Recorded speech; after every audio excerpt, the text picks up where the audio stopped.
니네 지금 이거 맞았는데 틀렸는지까지 잘 기억 안 나지? 네. 일단 가볼게요. 사회 인지적, 커그니티브의 사회 인지적 혁신인데요. 언제냐면, 나이인데요. 한 살의 나이에 사회 인지적인 혁신이 set the stage, 무대를 만들어줘요. 누구에 대한? 유아에. 근데 유아에 뭐예요? 인생의 두 번째 해. 그러니까 한 살 때에 사회적 인지적 혁신이 발생을 해. 근데 이게 두 번째니까 2살 때의 아이들의 이 유아에 이런 무대를 마련해주는 거야. 근데 이 무대에서 뭐라냐면 그 유아들이 imitate가 뭐예요? 모방적으로 배우기 시작하는 거야. 당연히 아이들은 누구를 모방하겠어요? 부모를, 어른을 모방하겠죠. 근데 여기서 모든 도구와 아티팩트, 인공물과 상징, 언어라든가 숫자라든가 이런 상징들의 사용을 모방적으로 배우기 시작하는 거야. 한 살 때부터 배우기 시작해가지고 2살이든 3살이든 그 다음 해에 대한 무대를 마련해 주는 거죠. 자, 그래서 예를 들어 나오네. 첫 문장이 뭔 말인지 몰라도 예를 들어 이 멜트 조프라는 사람의 연구에서 14개월짜리 아이예요. 14개월이니까 1년이 간 넘었지. 이 아이가 어른을 관찰해요. 어른이 뭐하냐면 bend at the waist야. 허리를 구부려요. 그런 다음에 touch each head, 머리로 건드려요. 펜널이라는 건 판때기야. 머리로 판때기를 건드려가지고 결국 그리하여 뭐한다? 라이트를, 전등을 켜는 이러한 어른을 관찰하는 거야. 그러면 아이들은 그 수트를 따르다. 이게 전례를 따라하는 거야. 전례를 따라하는 게 뭐야? 어른이 뭐 했어요? 허리를 구부린 다음에 판때기에다가 머리를 대서 뭐 했어? 전등을 켰죠. 이거. 모양만 들었는데 이거 한 거야. 오케이? 이걸 했다는 거죠. 자, 그러면 아이들은 이러한 다소 이상하고요, 어색한 행동에 참여하게 되는 거야. 비록 뭐이지만 그것이 더 쉽죠. 좀 더 자연스럽지. 뭐 하는 게 단지 이 패널을 손으로 누르는 게 더 자연스럽지만. 그러니까 어른들이 전등을 끌 때 머리로 끄잖아. 그러면 애들도 머리로 끄는 거죠. 당연히 손으로 누르는 게 훨씬 더 자연스럽고 더 편하겠죠. 비록 그것이 더 쉽고 자연스럽지만. 오케이? 그래서 이러한 행동에 대한 하나의 해석은 뭐냐면 아이들이 이해하고 있다는 거야. 뭘 이해하냐면 어른들이 뭘 가지고 있어요? 목표를 가지고 있어요. 근데 illuminate라는 게 조명하다. 조명하는 게 뭐예요? 빛을 밝히는 거죠. 그래서 이 전등을 조명하겠다는 목표고요. 그리고 나서 하나의 수단을 갖다가 선택했죠. 근데 그렇게 하는, 불을 켜는 수단을 선택했는데 뭐로부터? 이러한 여러 가지 다른 가능한 수단들 중에서. 그리고 만약에 그들이 똑같은 목표가 있다면 그들은 똑같은 수단을 선택하는 거죠. 어른들이 전등을 켜려고 했구나. 그래서 허리를 구부려서 머리로 하는 것을 선택했구나. 그러면 나도 이 목표가 있다면, 이 전등을 켜는 목표라면 똑같이 하는 행동을 따라한다는 거야. 다시 한번 이게 바로 뭐죠? imitatively 어떻게 배우는 거야? 모방적으로 배운다는 거야. 어른의 행동을 모방적으로 배운다는 거죠. 그러니까 당연히 이제 어느 부모한테서 자랐는지에 따라서 아이들이 달라지겠죠. 그 어른들을 모방하니까. 그러니까 솔직히 이제 아주 쉬운 문장들은 아니긴 하지만 모방하는구나, 배우는구나, 따라하는구나, follow. 그러니까 우리가 이런 데서 imitatively 이런 단어가 떠오르지 않는 좀 어렵긴 하겠지만 그 다음에 follow 이런 거, 그렇죠? 이런 것들을 하는 거야. 그 다음에 same means 같은 수단을 뭐한다? 선택한다. 이런 것들이 이제 힌트 키워드가 되는 거죠. 그러니까 완벽하게 이해하지 못한다 하더라도 이런 것들을 좀 잡아줄 수 있다는 거야. 그 다음에 이와 비슷하게 카펜터 앳 얼이라는 사람 이름인데요. 얘가 16개월짜리 아이들이에요. 12개월, 14개월이냐 16개월이냐 얘네가 또 나오죠? 모방적으로 배우는 거예요. 근데 뭐로부터? 복잡한 행동적인 순서로부터 배워요. 근데 뭘 배우냐면 오직 그 행동들을 배우죠. 근데 어떤 행동이면 이제 빈칸이니까 여기서 힌트가 나옵니다. 문장도가 조금 어려워요. 16개월짜리 아이들이 모방적으로 배워요. 근데 뭐로부터? 복잡한 행동적인 순서로부터 배우는데 오직 뭐만을? 오직 이러한 행동만을 배워요. 근데 어떤 행동? That appear intentional. Ignoring those that appear accidentally 돼있어. 자, 이렇게까지 해놓은 다음에 다시 문장 볼게. 체크해놔. 행동인데 intentionally 뭐예요? 그치? 의도적으로 보이는 행동들은 어떻게 한다. 그러한 행동들을 모방적으로 배우죠. 근데 ignore이 무시해요. 근데 뭘 무시해요? that appear 뭐처럼 accidental 사고적이라든가 아니면 우연한 행동은 무시하면서가 되는 거죠. 그러니까 예를 들어서 어른이 가다가 발을 헛디뎌가지고 머리가 여기에 닿아서 불이 켜졌어요. 그럼 이거 뭐야? 의도적인 거야? 우연한 거야? 이런 건 무시해. 근데 어른이 의도를 가지고 딱 티가 나나 봐. 애들이 보기에도 얘가 딱 머리를 이렇게 가지고 딱 켜잖아? 그러면 이런 것들은 모방적으로 배운다는 거지. 그래서 모방을 하긴 해도 그러니까 실수로 하는 행동들을 모방하는 게 아니라 어떤 의도를 가지고 하는 행동을 모방하는구나. 이거야. 그래서 아이들은 이런 림, 팔다리, 사지, 팔다리의 움직임, 다른 사람들의 팔다리의 움직임을 단지 모방하는 것뿐만이 아니야. 그치? 무조건 따라하는 게 아니에요. 그들은 시도해요. 뭘 시도해요? 일단 모방하는데 어떤 것만을 모방하는 거야? 의도적인 것만 모방하는 거죠. imitate가 들어가고요. 그 다음에 뭘 모방한다? intentional. 의도적인 것만을 모방한다. 이게 바로 키워드가 되겠어요. imitate, intentional. 문장 구조가 중요한 게 아니라 얘는 형사니까 의도적인 행동을 모방하는 거라. 우연에 의한 것들은 뭐 이렇게 좀 애들똑해. 어쩌다가 그렇게 된 거는 모방하는 게 아니라 일부러 저랬구나. 뭔가 이유가 있구나. 머리를 키는 게 더 좋구나. 이런 것들을 갖다가 알고 한다는 거죠. 오케이. 그래서 이 실험이 정확하게 완벽하게 기억이 안 나는데 이게 그래. 이런 거 있었어. 거의 똑같은 실험인데 기출에 있었거든. 그러니까 모의고사 기출에 어른이 그것도 머리로 키는 거였는데 전등을 머리로 키는데 첫 번째는 양손이 아무것도 없어. 그런데 머리를 키는 거야. 근데 두 번째 경우는 손에 짐이 많아. 그런 상태에서 머리를 키는 거야. 그랬을 때 어느 경우가 손이 아무것도 없는데 머리를 켰어요? A. B는 손에 짐이 많아서 머리를 켰어요. 그랬을 때 애들도 머리로 전등을 키는 게 A와 B 중에 어느 경우가 더 많을까요? A가 많겠지. 그렇지? 눈치챘지. 그러니까 B의 경우에는 어쩔 수 없이 머리를 키니까 손에 짐이 있기 때문에 그러면 자기는 손을 키는 거야. 근데 어른이 손에 아무것도 없는데 머리를 킨다는 건 머리를 켜야 되는구나. 뭔가 의도가 있구나. 이렇게 파악한다는 실험이 실제 기출에 나온 적이 있어. 이게 평가원 기출은 아닌 것 같고 교육성 기출이었던 것 같은데 거기까지 완벽하게 기억할 수도 없고 이런 거야. 결국 보기를 한번 가볼까요? 보기에 뭐일 것 같아요? 그쵸. reproduce라는 게 복제하다, 모방하다 이 뜻이에요. 근데 다른 사람의 어떤 행동, 의도되어진, intended, 의도되어진 행동을 모방하는 거죠. 여러분의 오답 몇 번에? 여러분의 오답이었는지 아닌지 모르겠어요. 몇 번가 잘 기억 안 나죠? 오케이, 33번. 그 다음에 37번 한번 또 가보겠어요. 37번.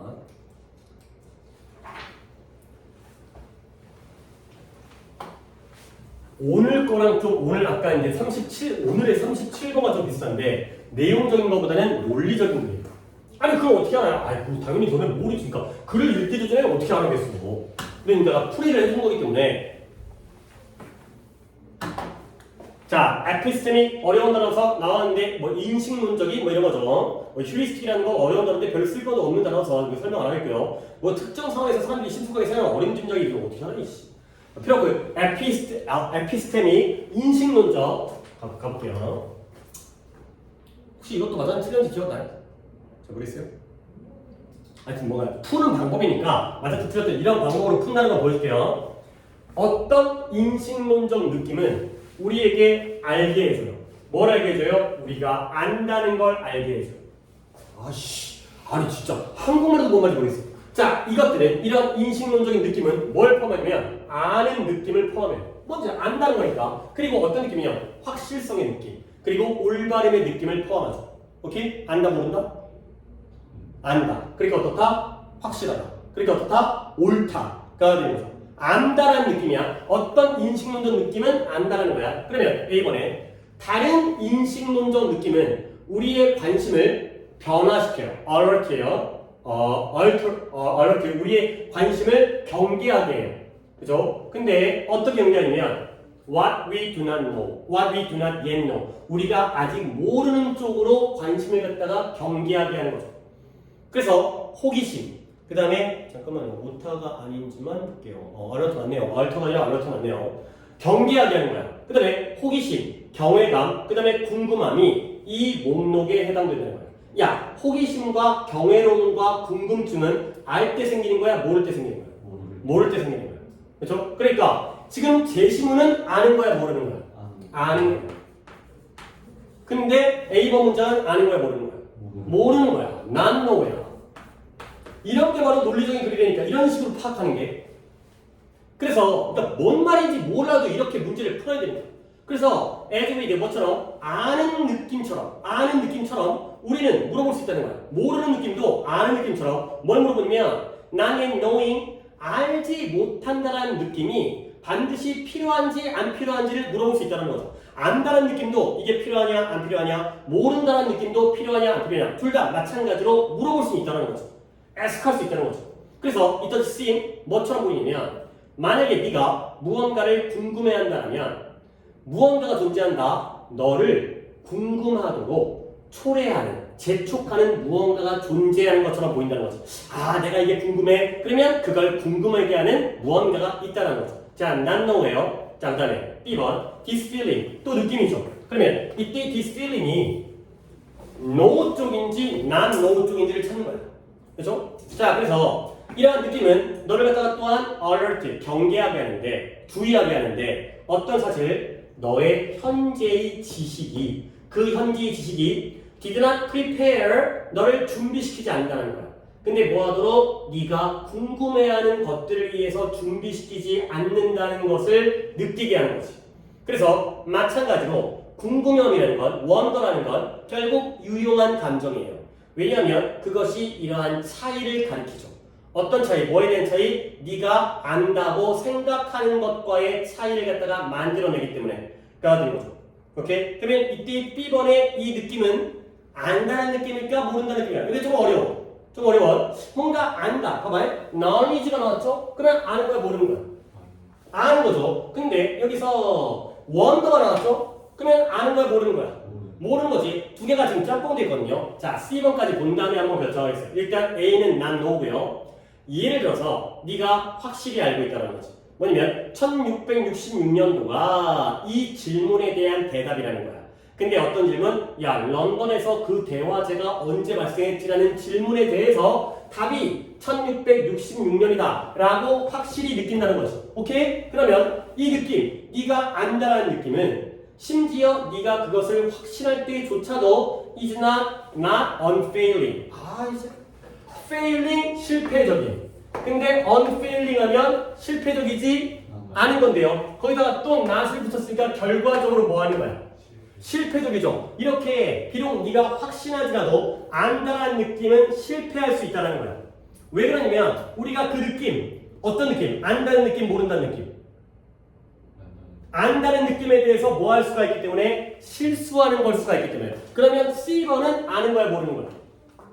아는 거죠. C번도 아는 거죠. 여기 지금 중복되긴 한데 제시문이 no였고요. 그 다음에 A가 not no였고요. 그 다음에 B는 잘 모르겠고 C가 no였어요. 자, 그러면 자, 봐봐요. A가 어떻게 시작하지? 다른 인식론적 느낌이죠. 그러면 C와 A 중에서는 당연히 뭐가 더 먼저 나와야 돼요? C가 더 먼저 나와요. 그 다음에 A가 나왔어요. 그 다음에 B를 갖다가 다시 한번 확정을 해야지. 그러니까 A가 시작이지. 예를 들어서 B가 아는 거라면 이쪽에 들어가겠죠. 그렇죠? 근데 C가 뭘로 시작하지? 예를 들어서 시작하지. 그러면 B가 안다라면 여기 들어가야 돼. 그렇죠? 근데 B가 모른다라면 여기로 들어가야지. 오케이? 이거야. 그래서 B가 어디로 가지고 잘 볼게. 이 느낌이죠. 이 느낌이 바로 너를 갖다가 이 사실에 주의하게 만드는 거야. 뭐냐면 너의 현재의 지식이 네가 궁금해하고 모른다라는 것을 갖다가 준비시키지 못한다라는 이 느낌이 너에게 준다는 거죠. 그렇죠? 그래서 결국 네가 현재의 지식이 네가 궁금해하는 것에서 너를 갖다가 준비시키지 못한다는 거지. 결국 네 아는 게 네가 모르는 거에 도움이 안 된다는 거죠. 그래서 그와 마찬가지로 궁금하다는 건 유용한 감정, 왜냐면 그것이 우리가 알고 있다고 생각하는 것과의 차이를 보여주기 때문에. 오케이? 그래서 이거죠, 이거. 그래서 이 느낌이라는 게 어떤 느낌이냐면 마치 뭐처럼 느껴요? 뭔가를 궁금해한다면 우리가 궁금해할 무언가가 존재한다라는 게 바로 이 느낌이 되겠어요. 결국 지식이니까 아는 거지만 아는 게 모르는 거에 도움이 안 된다라는 게 바로 이 느낌이기 때문에 얘도 난노로 가야 돼요. B도 난노. B가 난노가 되겠어요. 그러니까 결국 B는 A보다 앞에 들어가야 돼, 뒤에 들어가야 돼. 다시 한번 또 다른 느낌이라는 게 바로 우리가 모른다라는 느낌이다 라고 처음 나왔죠? 그렇죠? 그러면 B도 A의 뒤에 들어가야죠. 오케이? 그래서 C, A, B 이렇게 가는 게 되겠어요. 어렵죠? 37번이 이게 이번 거에서 두 번째로 어려웠던 거예요. 하지만 일단 이거야. 그러니까 우리가 접근을 하자는 거지. 그러니까 BA 중에서 아까 뭐 적었지? CA 중에서 C가 먼저고 B가 나중이다. 이것만 잡더라도 보기의 경우에는 두 개밖에 안 남죠. 그러니까 CBA가 될지 CAB가 될지. 그러니까 CBA면 오답이 5번인 거고 CAB면 4번이기 때문에 역시 둘 중에 하나로 확률을 올릴 수 있다는 거예요. 여기까지는 접근을 하셔야 돼요. CA가 순서고 B가 어디에 들어가느냐. 요 문제가 되겠어요. C로 시작하는 거기 때문에 그렇죠. 예를 들었기 때문에 이걸로 시작하고요. 아는 거니까. 아는 것, 모르는 것. 그 다음에 B가 이게 좀 애매해요. B가 좀 많이 어려워가지고 요것만 잘 찾아주시면 되겠어요. 그 다음에 40번 할까? 그래.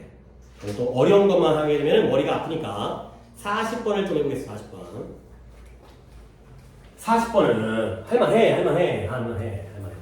근데 좀 길이 길어서 역시 이 긴 글 중에서 여러분이 또 어디서를 갖다 힌트를 갖다 잡아낼 것이냐. 근데 좀 이제 보이는 부분들이 있어요. 근데 그걸 봐야지 문제지만 뭐 좀 글은 난해한 글이다. 근데 그래도 봐야 돼. 요양문은 해볼만 하다니까 해볼만 해. 요양문은 좀 맞추는 쪽으로 뭐 순서 위치 정도는 좀 어렵지만 시에 대한 철학적 관심은 지배되어져 왔어요. 뭐에서? 이 질문. 어떤 질문이냐면 시가 철학적 사고를 에이드가 뭐야? 에이드? 도와주다. 그렇죠? 그 다음에 철학적 사고를 도와주는지, 그 다음에 철학적 질문을 장려하는지 아닌지에 대한 질문에 의해서 이 시에 대한 철학적 관심이 지배되어졌다. 결국 뭐다? 시가 도움이 되느냐 안 되느냐. 어디에? 철학에 도움이 되느냐 안 되느냐. 이거예요. 그러면 이것은 이러한 초점은 뭘 반영해 주냐? 전통이에요.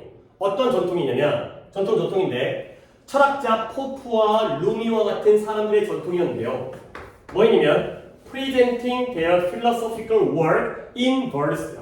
이것도 지금 프린트라서 굳이 뜻을 적는 게 중요한 게 아니지만 verse라는 단어가 운문이에요. 운문. 이런 말 좀. 그 다음에 프라스라는 단어가 산문이라는 뜻이에요. 나도 고등학교 때는 이런 표현 안 썼는데 난 초등학교, 중학교 때 이런 표현 썼던 것 같은데 산문, 운문, 국어 시간에 들어본 적 있어요? 둘 중에 뭐가 소설이야? 산문이 소설이고 운문이 뭐야? 시. 그치? 그러면 쓰지 그치? 그래서 이 초점이 뭘 반영해 주냐면 이러한 전통, 얘네들의 전통인데 이 철학자들 그들의 철학적인 연구를 운문의 형태로 보여줬던 전통을 반영한다는 거예요. 오케이? 그 다음에, 그러니까 철학적 사고를 운문의 형태로 보여준다는 건 시가 철학에 도움을 준다는 거 안 준다는 거예요. 도움을 주니까 운문으로 시로 표현을 하겠죠. 철학적 사고를. 그 다음에 게다가 같은 내용이겠죠. 시인은 시인인데 어떤 시인이다? 이런 사람과 T.S. 엘리엇과 같은 사람들은 이렇게 축하되어지고 감탄되어지고 celebrate 축하하다. 뭐예요? 시인이자 철학자로 축하되어져요. 근데 뭐 하면서 그들의 작품이야. 일단 시인이죠. 시인들의 작품이 시겠죠. 얘가 가치 있게 여겨지는 거야. 근데 뭐로써? 철학적 사고의 시의 산물이다 라고 여겨지는 거지. 자, 여기 다시 한번 시가 철학에 도움이 된다 안 된다? 된다죠. 왜냐면 얘네들이 시인들이거든. 근데 그 사람들이 시인이자 철학자로서 축하받고 있는 거예요. 야, 너는 시인이면서 철학자구나. 왜냐면 그들의 시 작품들이 철학적 사고의 시의 산물, 결과물, 상품이라고 가치 있게 여겨지거든요. 오케이? 여기까지가 바로 시는 철학의 플러스예요. 그러나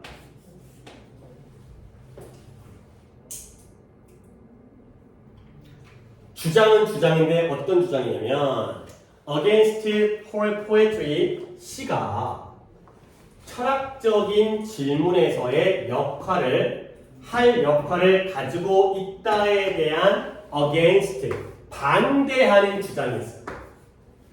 시가 철학적 질문에서 할 역할이 있다는 것을 against, 반대하는 주장이 뭐하는 경향이냐면 초점을 맞춰요.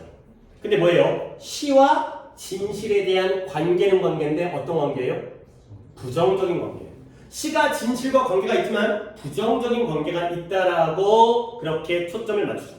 그래서 또는 이 코에테라는 사람이 괴테 아니에요. 존 코에테? 누구지 모르겠어요. 이 사람이 말했던 것처럼 시의 무관심이에요. 뭐에 대한 진실에 대한 무관심이 바로 이거죠. 오케이? 시는 진실에 관심이 있어 없어? 없다는 거죠. 애들이 이제 시적 표현이잖아. 시적 표현이 사실적이냐? 아니지. 약간 좀 비유적이고 좀 더 뭔가 과장하고 약간 감각적이고 이런 느낌을 주기 위해서 이렇잖아요. 그죠? 그래서 비록 우리는 시인의 작품을 받아들이죠. 뭐로서 받아들여요? 철학적 주제가 있는 것으로, 가지고 있는 것으로 받아들이지만 양보잖아요. 양보니까 갖다 버리고요. 이것이 반드시 철학적 시를 통한 철학을 한다는 것으로 이르지는 않는다는 거예요. 결국 however 뒷부분은 시를 통해서 철학을 할 수, 그러니까 시가 철학에 도움이 된다는 거 안 된다는 거예요. 안 된다는 거예요. 그 다음에 그러한 주장은 힌지전, 이거 아래쪽에 있죠. 힌지라는 단어는 뭐 경첩이라는 뜻인데 몰라도 경첩이 뭐냐면 이게 경첩이에요. 문을 벽에다가 붙이는 거죠. 이거 열렸다 닫혔다 얘기하는 거. 근데 힌지언이 뭐뭐에 달려있다. 뭐에 달려있냐? 참 글은 좋은 것 같긴 한데 non-paraphraseability, 이건 좀 적을게요. 이거 아무리 프린트지만 phrase가 뭐예요? phrase가 어구예요. 그치? 어구. 단어가 모여있는 거. 뭐라고요? 근데 paraphrase 하게 되면 얘가 어구를 다시 만드는 거예요. 재진수라고. 말을 바꾸는 거예요. paraphrase가 재진수야. 그래서 어디 들리냐면 시에 non-paraphrasability, 재진술 가능성이 없는 것에 달려있어요. 그리고 형태와 내용의 unity, 통일성, 거기에 달려있다는 거죠. 이러한 주장. 이게 뭔 말이냐면 뒤에 나옵니다. 재진술 가능성이 없다는 거에 달려있다는 거야. 어디로 넘어간 거야? 그래서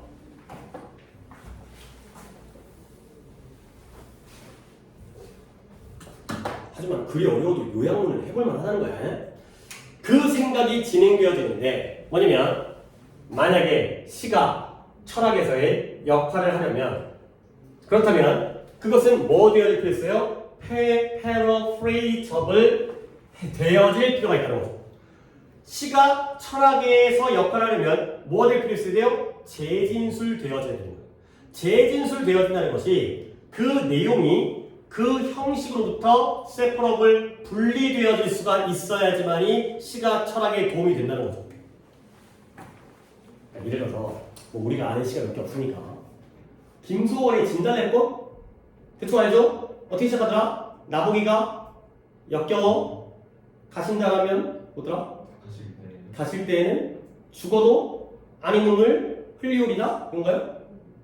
영변의 약산의 진달래꽃 아름다다 뭐 뿌리 가는 걸음걸음마다 뿌리 어디 부분인지 잘 모르겠어요. 처음인지 이게 중간인지 모르겠지만 근데 나보기가 역겨워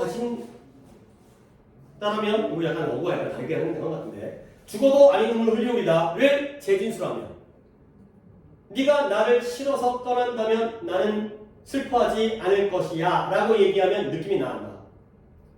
느낌 나? 시로서의 느낌이 사라진다는 거지. 그게 바로 재진술의 불가능성이에요. 근데 철학은 뭐에 달려있다? 철학은 뭐 해야 돼요? 재진술이 가능해야 돼요. 재진술이 가능하다는 건 내용이 형식과 분리되어져 있다는 거죠. 그렇죠? 내용과 형식이 따로야. 근데 시는 이러한 가정은 패러프레이즈, 재진술이 바로 이러한 어떤 명제를 이해하는 것의 신호이면서 그 명제가 고정된 의미를 가지고 있다라는 그러한 것을 가리켜요. 그리고 오직 고정된 의미를 가진 명제만이 진짜와 가짜의 관점에서 평가되어질 수 있다는 거죠. 결국 근데 시는 재진술을 뭐해? 거부해요. 그렇죠? 재진술하면 의미가 바뀌어. 그래서 to change the word 그러니까 나오지. 내가 예를 든 게 단어를 바꾸는 것은 시를 바꿔버리는 것과 똑같아요. 그렇죠? 재진술을 하면 시의 의미가 사라진다는 거죠. 결국 아까 however를 기준으로 해서 시는 철학에 도움이 돼야 안 돼? 안 된다. 그러니까 빈칸봅니다. 그러니까 왜야? 몇몇 사람들은 믿어요. 몇몇 사람들은 근데 뭘 믿어요? 시의 능력, 뭐하는 능력? 철학의 빈칸하는 능력을 믿어요. 그러나 다른 사람들은 그 시가 재진술을 거부하잖아. 그것이 그 시의 철학적 역할을 빈칸한다라고 다른 사람들은 느끼죠. 오케이? 자, 별거 없어. 몇몇 사람들은 믿죠. 근데 다른 사람들은 이거죠. 위에, 아래, 하나가 플러스, 하나가 마이너스가 들어가는 거죠. 오케이? 집어넣을까요? 뒤에가 재진술을 거부하잖아요. 재진술을 거부하니까 철학적 역할이 있어요, 없어요? 없어요. 여기가 마이너스예요. 그러면 여기는 뭐가 들어갈까요? 플러스 들어가요. 그래서 요약이 해볼만 하다는 거야. 아까 첫 번째 문장에서 철학적 관심, 시에 대한 철학적 관심에 이 시가 철학적 사고를 에이드할 수 있는지, 프로모트, 장려해줄 수 있는지, 그리고 어쩌고저쩌고 졸라게 말이 어려운 다음에 however 그거와 반대되는 것. 그 다음에 paraphrase라는 단어 정도는 안 나와있기 때문에 알아야 되겠지만 재진술이 안 되기 때문에 도움이 안 된다. 그래야 되는 거죠. 오케이? 그걸 거부하기 때문에. 그래서 플러스 마이너스가 들어갈 수 있겠어요. 자, 플러스 마이너스로 구성되어진 답이 몇 번인가요? 자, 1번에 misinterpret, 오해하다, 잘못 해석하다, deliver, 전달하다, convey, 전달하다, re-examine, 재검토하다, 5번에 seek, 추구하다. 오케이? 일단 마이너스는 뭘까? 1번, 4번, 그쵸? 재검토도 마이너스죠. 빼고요. 그 다음에 B번에 마이너스 들어가야죠. 제한한다, 한계, 리미트. 그 다음에 expand, 확장, restrict, 제한. 그 다음에 reinforce, 강화, broaden, 넓히는 거지. 그러면 여기서의 마이너스는 뭘까요? 제한과 제한, 1번과 3번이죠. 그러니까 1번의 misinterpret이 아니기 때문에 답은 3번이 되는 거야. expand, convey, 전달해준다. 시가 철학을 전달할 수 있는 능력. 플러스 그 다음에 limit가 아니라 restrict, 제한, 마이너스죠. 어렵긴 하지만 이렇게 푼 거예요. 그 다음에 잠깐만요. 또 뭐 할지 내가 살짝 고민을 하고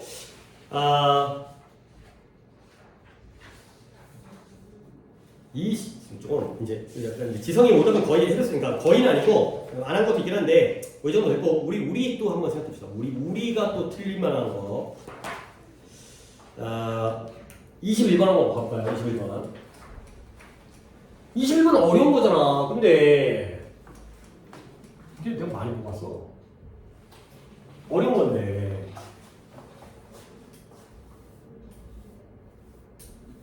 (21번) 한 다음에 29번까지 한 다음에 31번 할까? 뭐라지? 세 개를 다 하면 그래? 세 개 다 할 수 있을 것 같아. 빨리 하면 세 개 다 할 수 있을 것 같아. 우리가 또 풀어볼 만한, 도전해볼 만한 것들 좀 해줄게요. 글은 어려울 수 있어. 근데 답은 어딘가에서 찾아보려고 노력을 하시라는 거야. 당연히 고3 기출이고 수능인데 이게 쉬우면 말이 되겠냐? 일단 어렵다고 쫄고 들어가야지. 근데 그 쫀 와중에서도 우리가 여기서 이 문제를 갖다가 어떻게 하면 풀 수 있는지 보는 거야. 1890년도에 윌리엄 제임스가 이 집중이라는 것을 다음과 같이 설명했대요. 뭐처럼 taking position, 소유하는 거야. 마음속으로 명확하고 분명한 형태로. 근데 어떤 걸 소유하는 거지? 몇 가지 동시에 가능한 물건들 중에서 한 가지 일을 소유하는 게 집중이에요. 그 다음, 그래서 집중은 우리가 내리는 선택이야. 근데 뭐예요? To stay on one task. 하나의 임무에 머물러 있기 위해서 내리는 선택이야. 그리고 그건 one line of thinking. 하나의 생각이고요. 한 줄의 생각이고요. 하나의 정신적인 도로죠. 심지어 뭐처럼 집중적인 그러한 매력적인 off ramp라는 게 길을 벗어나는 건데 매력적으로 길을 벗어나는 신호에도 불구하고 자 여기까지 읽었어요. 집중은 하나야 여러 가지야.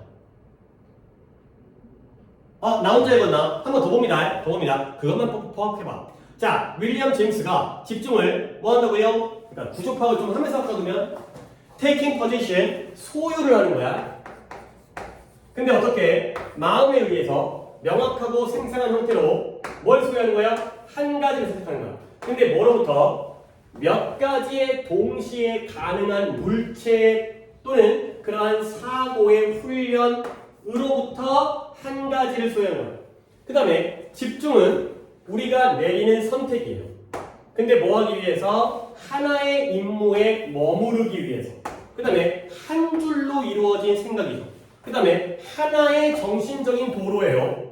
심지어 매력적인 길을 벗어나라는 신호에도 불구하고. 자, 집중. 한 가지야, 여러 가지야? 한 가지야. 하나만 하는 게 집중이죠. 그런데 우리가 이런 선택을 하는데 실패할 때도 있잖아. 한 가지를. 그 다음에 우리 자신으로 하여금 종종 사이드 트랙, 옆길로 벗어나도록 허락하게 되면 우리는 결국 뭐 하게 돼? 혼란스럽고요. 그 다음에 정신이 멍해지고요. 스캐터, 머리가, 생각이 분산되어지는 상태고요. 이걸 제임스가 뭐라고 그랬어요? 집중의 반대라고 말했어요. 그러면 집중은 한 가지인 거고 그 선택을 못하면 혼란스럽고 정신이 멍하고 머리가 분산되어지는 게 집중의 반대가 되겠어요. 오케이? 그러면 staying on one road, 한 도로에 머무는 게 집중이야 반대야? 집중은 much harder, 더 어려워졌어요. 근데 언제? 인터넷이 도착했을 때 어려졌죠. 그리고 우리의 독서를 온라인으로 옮겨줬을 때 집중이 어려졌던 거죠. 그러니까 결국 인터넷은 집중하는 데 도움이 되는 거야 안 되는 거야? 안 되죠. 그렇죠? 인터넷 때문에. 그래서 모든 하이퍼링크가 별거 아니에요. 링크예요. 링크가 뭐야? 인터넷으로 검색해가지고 뭔가를 자료를 볼 때 클릭하면 다른 웹사이트라든가 웹페이지로 넘어가는 게 링크잖아요. 그 하이퍼링크는 길을 벗어나라는 off ramp야. 그런 신호야. 우리로 하여금 우리가 조금 전에 순간에 내렸던 선택을 버리게 하는 거죠. 자, 그래서 니콜라스 카라는 사람이 그리고 슬퍼했어요. 그의 능력, 잃어버린 능력. 하나의 길에 머무르는 능력을 잃어버렸죠. 하나의 길에 머무르는 게 뭐라고? 집중하는 능력을 잃어버렸다는 거죠. 오케이? 그래서 인터넷에서의 삶이 그래 어렵지? 근데 이걸 내가 왜 했을까? 어려운 것 같은데? 많이 어려운 것 같은데? 인터넷에서의 삶은 변화시켰어요. 뭘? 우리의 뇌가 정보를 구하는 방식을 변화시켰어요. 심지어 언제에도 그가 오프라인에서 책을 읽으려고 노력할 때조차도. 그러니까 인터넷으로 전자책 같은 거 있잖아. 패드로 읽거나 그럴 때 책을 읽는데 우리가 집중을 잘해 못해. 근데 사고 방식까지 바뀌니까 오프라인으로 실제 책을 읽을 때에도 이런 것들의 방법이 영향을 미친 거죠. 그래서 그것은 그의 집중하는 능력을 감소시켰고요. 그리고 심사숙고하는, 반영하는 능력. 왜? 그가 지속적인 흐름, 스티뮬레이션, 자극의 흐름을 열망하기 때문에. 그러니까 우리가 인터넷 때문에 계속해서 새로운 자극을 갈망하지. 그러다 보니까 결국 집중력에는 도움이 돼야 돼. 안 된다는 거예요. 새로운 자극, 더 자극적인 거, 신선한 거. 자, 여기까지 왔어요. Once, 나오잖아요. 옛날에는 내가 단어의 바닷속에 스쿠버 다이버였어요. 근데 지금은 나는 제트스키를 타고 있는 사람처럼 표면을 집엉엉한대요. 집엉엉이라는 단어는 몰라도 상관없으니까 옛날에는 어땠어요? 스쿠버 다이버였어요. 지금은 어때요? 제트스키를 타면서 표면을 한대요. 옛날에 집중했어 못했어? 했어요. 요즘에 집중해 못해? 못해.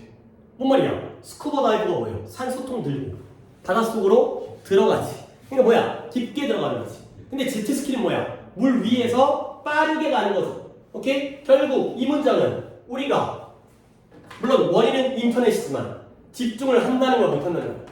못한다는 거야. 표면 수박 겉핥기를 한다는 거죠.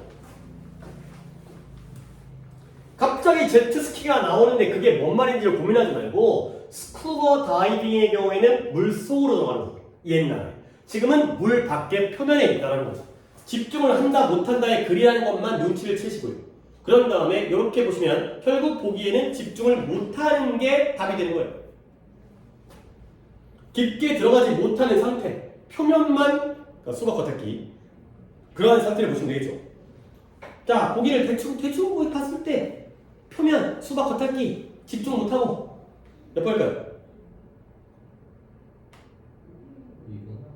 2번에 by uncritically accepting 정보를 무비판적으로 받아들임으로써 우리는 잘못된 이해의 순환에 빠져든다. 그러니까 잘못된 정보를 받아들이고 오해를 한다기보다는 집중을 못하고 겉에만 머무른다기 때문에 이거보다 좀 더 좋게 물론 이게 안 좋은 건 맞지 부정적인 건 맞거든. 비판적인 사고를 정보를 비판적으로 받아들이면 무조건 다 받아들이니까. 근데 인터넷에 문제도 있죠. 인터넷에 있는 정보를 다 받아들이면 안 되긴 하지만 지금 그런 잘못된 정보들은 인터넷 때문에 우리가 뭐 독서라든가 이런 데 집중을 못하는 거거든.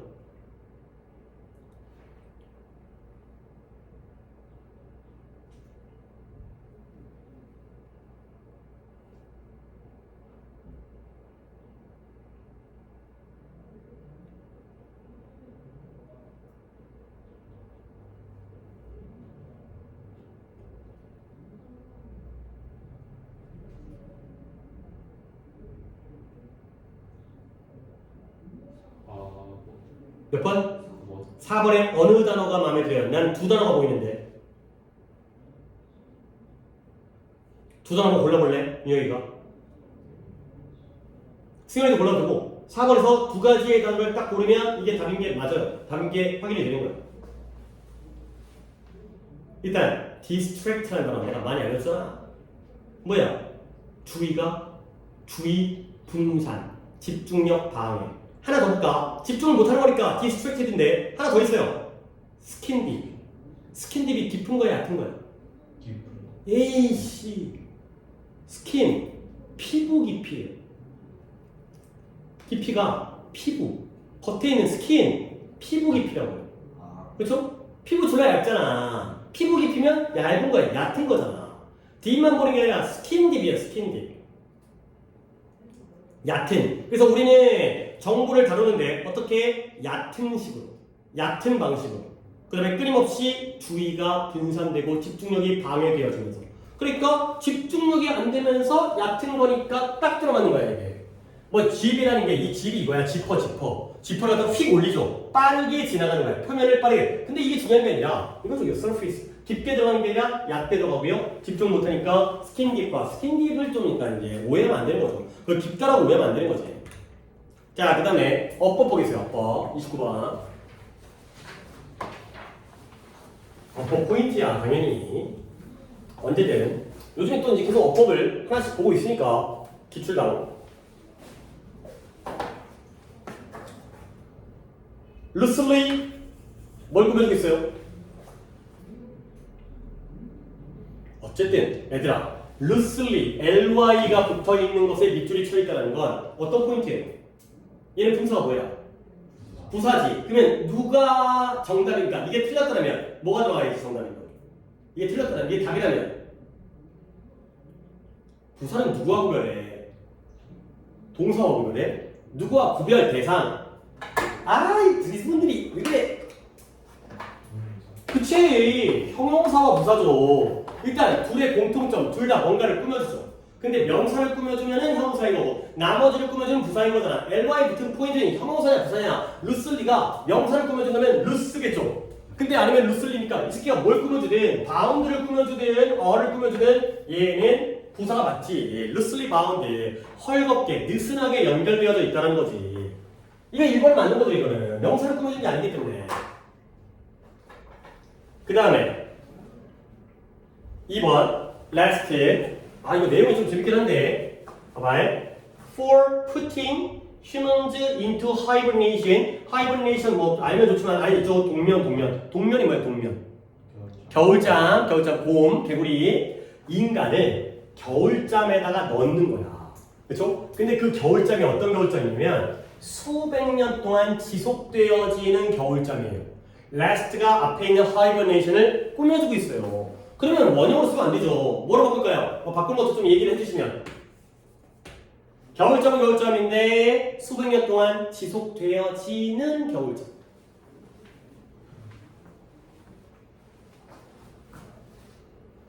동사가 명사를 꾸며주려면 방법은 to로 가든 간에 ing로 가든 간에 이거죠. 이건 ing가 어울리겠어요. lasting 이거예요.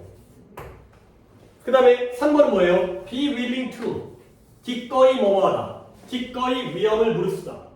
이거죠. be willing to risk 길고 위험한 항해를 기꺼이 위험을 무릅쓰는.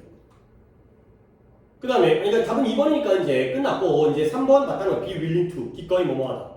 그 다음에 4번 어디냐? 4번에 우주선은 우주선인데 어떤 우주선이에요? 마찬가지잖아. traveling. 그렇죠? 포인트가 이게 교육청이라서 그런지 같은 포인트 두 개 나왔어. 동면은 동면인데 지속되는 동면. 우주선은 우주선인데 여행하는 우주선. 어떻게 여행한다? At 1% of the speed of light. 빛의 속도의 1%로 이동하는 우주선이 되겠어요. 그렇죠? 꾸며지니까 맞죠? 마지막 오버 포인트는 뭐냐면 which is. 네. 뒤에 동사니까 주관대가 맞겠죠. 아주 어렵게 문제를 내지 않는 한. 그러니까 문제 주관대니까 which is가 뒤에 불완전 문장 주어 없잖아요. 그러니까 2번이 틀렸다는 걸 안다면 5번을 이렇게 보고하면 돼요. 그치? 아직까지 모르겠다면 5번에 좀 더 자세히 봐야겠지만 뒷문장 완전 불완전 완벽하게 뭐 도치인지 아닌지까지 해야 되긴 하겠지만 뭐 그냥 간단하게 보면 이거 좀 문장 볼까? 우리가 31번은 볼까? 그래 이거 그게 하고 31번은 보는 게 낫겠다.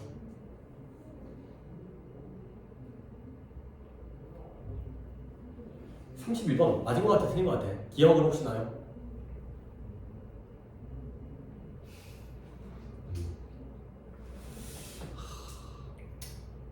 그래 이 소재가 좀 더 중요해서 이 소재를 보겠습니다. 봐봐 31번 우리가 어느 정도 양의 과학적 기술적 발전을 한 다음에 does further progress 그 이상의 발전이 get easier or harder 쉬워질까 어려워질까가 되는 거죠. 그러니까 우리가 지금까지 뭐 많이 발전했잖아. 지금까지만 해도 그러면 앞으로의 발전이 더 쉬울까 어려울까의 문제. 오케이? 야 니네 봐봐 등급을 올렸어. 그치? 예를 들어서 뭐 5등급에서 3등급이 됐어. 그러면 3등급에서 더 발전하는 거 2등급 또는 1등급으로 올라가는 거야. 그치? 자 내가 이미 발전했지. 그러면 더 쉬울 것 같아 어려울 것 같아? 그치? 더 어렵겠지? 근데 물론 더 쉬울 수도 있어. 그러니까 뭔가 공부를 했던 탄력이라든가 요령을 터득한 거지. 그러면 그 다음부터는 그냥 뭐 하던 대로 하니까만 올려. 그 얘기야 지금. 발전을 했을 때 과학기술적 발전이 그 다음 발전을 쉽게 만드는가 어렵게 만드는가. 직관적으로 뭐처럼 보여요? It could go either way. 둘 중에 한쪽으로 가는 거지. 둘 중에 한쪽이 어느 쪽 중에. 말로 빠졌어? 둘 중에 한쪽으로 간다니까? 뭐 중에 한쪽으로 가는 거야? 쉬운 쪽인지 어려운 쪽이지. either way. 둘 중에 하나. 오케이? 눈 아프네 이제. 곧 끝났는데 조금만 참해. 눈이 왜냐면 두 가지의 경쟁하는 효과가 있기 때문에. 자, 첫 번째. On the one hand, 한편으로 우리는 거인의 어깨 위에 올라선다라는 거야. 그게 바로 뭐냐? 이전의 발견이 그 이상의 더 나아간 발전을 쉽게 만들어줘요. 자, 그러니까 이미 발전을 했어. 그러니까 우리의 조상님들이 발전을 해서 거인이 있는 거야. 거인 위에 어깨를 짚고 올라가니까 그 다음에 발전이 쉬워 어려워. 에? 야! 나와 있는 걸 아니 난 니네들한테 지금 강조하고 싶은 게 그래 내용 갖다가 내 말만 들으면 안 되지. 니네가 문제를 풀어야 될 거 아니야. 내가 해설해 주는 걸 듣고 문제를 푸는 게 아니라 내가 이제 글을 쭉 읽은 다음에 질문했을 때 여기에서 그 답을 찾으려고 노력을 해야 돼. 자꾸 내 눈치라든가 내 말 표현을 들으려고 하면 그래서 내가 일부러 질문을 갖다가 막 좀 빨리 하기도 하고 약간 난해하기도 하고 문제에 대한 답은 글에 있어. 됐어요? 어깨 위에 올라가는 게 쉬울지 어려울지를 갖다가 니네가 머릿속으로 거인이 키가 얼마나 클까? 10m면 올라가다 떨어질까? 이런 걸 보는 게 아니라 이 문장에서 이전의 발견이 미래의 발전을 어떻게 만든다고? 쉽게 만든다고 써 있잖아. 지금 넌 눈이 안 보여가지고 그냥. 그러니까 거인의 어깨 위에 올라가면 더 멀리 볼 수 있잖아. 그렇지? 기존의 발전이 거인이고요. 어깨 위에 올라가는 게 그 다음에 발전을 쉽게 한다는 거야, 어렵게 한다는 거야? 쉽게 하는 거야. 근데 on the other hand, 반면에 뒷얘기는 뭐가 나올까? 어렵게. 그게 뭐예요? 우리가 낮게 달려있는 열매를 따고 있다라는 게 어렵게 있는 거야. 아니 낮게 달려있는 열매를 따는 게 왜 어려운 거죠? 우리는 쉬운 발견을 먼저 하고요. 그러다 보니까 남아있는 건 뭐만 남아있어요? 더 어려운 것만 남아있다는 거지. 두 가지가 다 가능하다는 거지. 거인의 어깨 위에 올라가서 짚고 올라오면 멀리 보이니까 쉬워지는 거고. 근데 열매 중에 우리가 과수원에 가서 사과를 딴다고 쳐봐요? 그러면 뭘 먼저 따? 내 키에 닿는 걸 따겠지. 그게 바로 발전이야. 근데 이걸 다 했어. 발전했어? 그런 다음에 이제 뭘 따야 돼? 높이 있는 걸 따야지. 팔 다 안다. 안다. 쉬운 것부터 해결했다는 거야. 그러면 남아있는 건 다 어렵겠지. 두 가지 가능하지. 그러면 너는 오직 바퀴를 갖다가 발명했죠. 그리고 나서 네가 바퀴를 가지고 있잖아요. 그러면 이와 비슷할 정도로 중요한 발명을 가지는 건 어렵죠. 뭔 말인지 몰라도 여기에 easier, 여기에 difficult, 여기에 harder 이거 먹으면 되는 거야. 자 그러면 봐봐. 이 효과, 두 가지 효과가 다 중요하긴 하지만 두 가지 효과가 뭔데? 어떻게 하는 효과라고요? 어렵게 하는 것과 쉽게 하는 거. 근데 우리가 데이터를 살펴보면 It's latter effective. letter가 뭐야? 후자의 효과가. 후자의 효과가 빈칸이라는 거야. 자, 그러면 들어갑니다. 잘 들어가. 이제 이거 끝났나요? 뒷내용이 어렵다라면 잘 들어야 돼. 이 자리에 플러스가 들어가요? 마이너스가 들어가요? 뒷내용이 어렵다라면 어려워진다가 나오면 또 이제 건너뛰지를 못했지. 내 얘기에 건너뛰지 못했지. 지금 전자와 후자가 있죠. 의견이 두 개가 나왔잖아. 전자가 뭐였어요?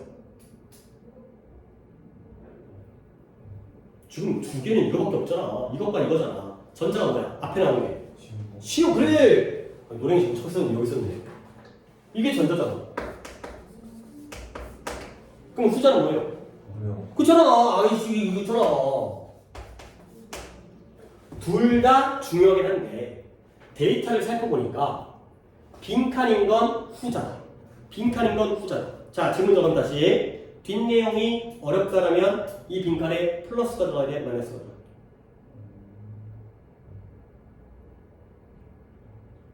어려워질 건 아니야.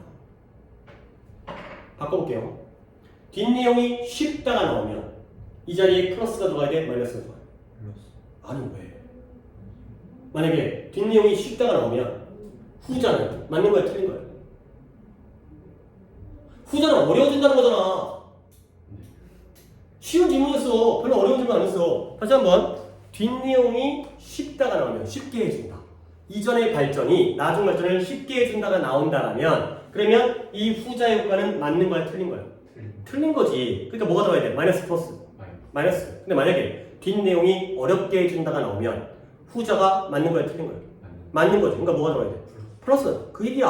어려운 내용 아니었어. 둘이 막 말을 갖다가 내가 막 꼭 꽈가지고 복잡한 거 그런 게 아니라 단순한 거 그런 거야. 뒷내용을 봐야 되죠. 그래서 과거에 바로 나왔어. 너무 싱거워가지고 질문을 했더니 과거의 발전이 미래 발전을 어떻게 만들어줘요? 어렵게 만들어줘요. 그리고 뭐예요? 이러한 이러한 혁신의 역사를 보면 이러한 양적인 것을 보기가 쉽다는 거죠. 그러니까 보기가 쉬운 거지 발전은 어려운 거야. 이런 경우를 만나기가 쉽다는 거야. 발전이 어려워진다는 거죠. 오케이? 결국 여기에 후자의 효과, 어렵게 하는 효과가 맞다는 거야, 틀리다는 거야? 맞다는 거야. 그러면 31번에 보기 좀 볼까요? 물론 31번엔 단어가 한 단어가 나오기 거기 때문에 이 어휘를 아느냐 모르느냐가 결정적인 역할을 하죠. 1번에 predominate, dominate가 지배하다. predominate도 지배하는 거야. 2번에 scatter, 분산되다, 흩뿌려지다. 3번에 vary, 다양하다. vanish, 4번 사라지다, 소멸하다. fade, 흐려지다. 3번. 다양하다? 다양하다가 플러스야. 1번 뜻이 뭐라고? 지배하다. 지배하는 게 뭐야? 후자의 효과가 지배적이다. 후자 효과가 지배적이니까 어려워진다는 거죠. 지배하다, 승현아, 지배하는 거, 그죠? 지배가 뭔지 알죠? 지배자, 지배하는 거, 그죠? 힘이 있다는 거지. 그치? 후자 효과가 힘이 있어서 지배를 한다는 거지. 전자 효과 둘 다 중요하지만 실제로 보니까 후자의 효과가 지배적이다. 이게 맞다가 되는 거죠. 이렇게 지금 끝에 보니까 좀 집중이 많이 떨어진 것 같긴 한데 뭐 이 정도까지만 보도록 하겠어요. 그래서 일단 뭐 여러분의 오답도 좀 그러니까 풀만한 그런 것들 하고 물론 지성이가 그래 조금 까다로운 것도 하긴 했지만 오케이 오늘 이제 주제는 못했고 그래서 숙제는 책 받았죠? 기출을 첫 번째 있는 거 풀면 된 거니까 23학년도 수능이에요. 그리고 주제 추론은 10개 풀어드린 거 있으니까 뭐 다음 시간에 다음 주에 활용하면 되겠고 단어는 몇 거였더라? 67강부터 7과부터 74과가 되고요. 그 다음에 듣기 했어요? 듣기 했어요? 또 안 했어요? 너 봐봐 3강 했더니 시간이 좀 어때요? 좀 할만했어? 단어 그 뭐였더라? 들리긴 하는데 단어 스펠링을 모르겠어가지고. 아 그러면 이렇게 합시다. 나 저런 문제도 내가 또 생각 그러니까 뭔 단어인지 알겠는데 스펠링이 적다 보니까 괜히 좀 시간 걸리는 거지. 그러면 이렇게 합시다. 이게 안 되겠다. 너네 그때 봤더니 뭐 6개라든가 뭐 문장 수가 많아지더라도 다 맞지 않았지. 그치? 그러면 니네 좀 들으면서 빨리 감아가지고 틀린 문제만 빡빡 해갖고 들을 수 있어? 그것도 오래 걸려? 디테이션. 아니 디테일 말고 문제 틀린 문제 다시 푸는 거야 그냥.